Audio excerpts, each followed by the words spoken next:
আসসালামু আলাইকুম। আজকে রান্না করব চিংড়ি মাছ দিয়ে পুঁইশাক। আপনারা কে কে আমার মতো পুঁইশাক পছন্দ করেন অবশ্যই জানাবেন। আমার খুব পছন্দের খাবার হলো পুঁইশাক।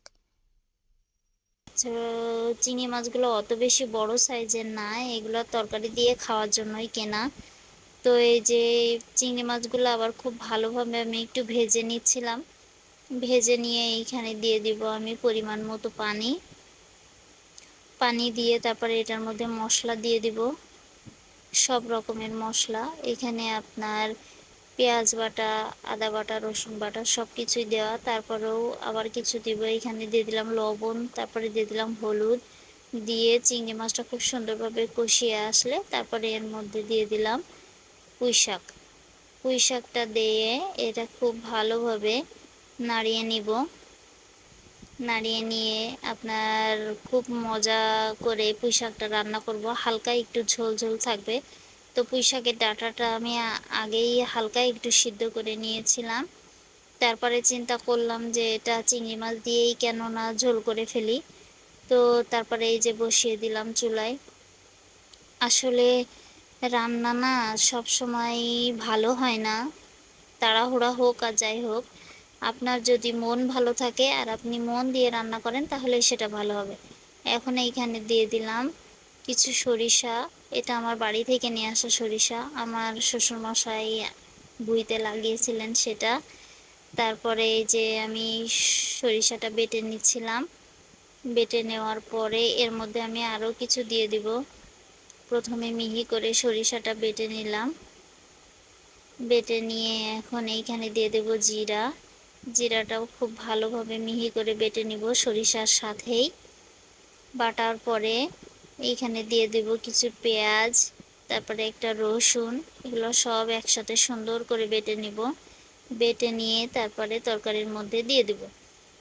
এইগুলা আপনার শিলপাটাতে ইনস্ট্যান্ট বেটে তারপরে তরকারি রান্না করলে যে একটা তরকারির স্বাদ আসে, এটা আপনি যতই বলেন না কেন যে শহরের রান্না, এটা রান্না সেটা রান্না, ব্লেন্ডারে পেস্ট করে রান্না, এই যে শিলপাটার একটা বাটার স্বাদ, এই স্বাদটা আসলে কোথাও পাওয়া যায় না।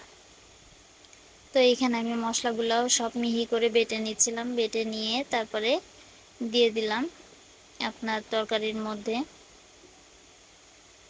যে মোটামুটি সব কিছু বাটা শেষ। এখন দিয়ে দিব আপনার পুঁইশাকের মধ্যে মশলাটা।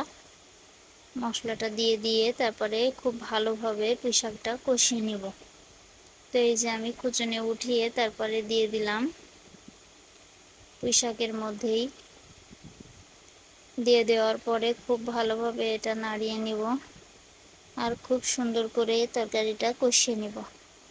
কষিয়ে নেওয়ার পরে তারপরে এইখানে আমি হালকা করে একটু ঝোলের পানি দিয়ে দিব, যেন একটু ঝোল ঝোল থাকে, পুঁইশাকটা খেতে যেন মজা হয় এই জন্য। তো এই যে আমার পুঁইশাকটা মোটামুটি কষানোর কাছাকাছি শেষ। আমি এইখানে বাটা মশলাগুলো দিয়ে খুব ভালোভাবে কষিয়ে নিতে হবে। কষিয়ে নেওয়ার পরে ঝোলের পানিও আমি দিয়ে দিয়েছিলাম। এই যে আমার রান্না প্রায় শেষের কাছাকাছি। তো দেখেন তরকারির কালারটা আসলে অত বেশি সুন্দর বা চকমকো হয় নাই, কারণ আমি এইখানে কোনো রকম শুকনো মরিচ ইউজ করি নাই। একদম গ্রামের স্টাইলে পুঁইশাকটা রান্না করেছিলে কাঁচামরিচ দিয়ে, খুব ভালোভাবে সাদামাটাভাবে। তেলের পরিমাণও একদমই কম। এই তরকারিগুলো খেলে শরীর স্বাস্থ্য সব কিছুই ভালো থাকে, আর একদম বাড়ির মতো তৃপ্তি করে দুই মেলা ভাত খাওয়া যায়।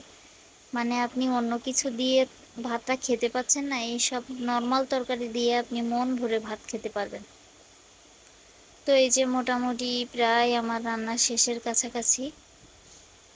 আপনারা কে কে আমার মতো এমন শিলপাটাতে বেটে তারপরে রান্না করেন তরকারিটা অবশ্যই জানাবেন।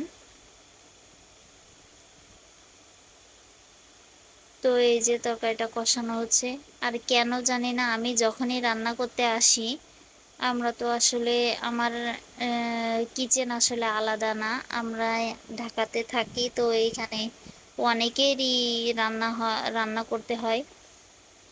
এই যে আমার তরকারির ফাইনাল লুক। তো আমি যখনই মনে করেন রান্না করতে আসি তখনই ধোঁয়াটা সব আমার দিকে। Thank you for watching.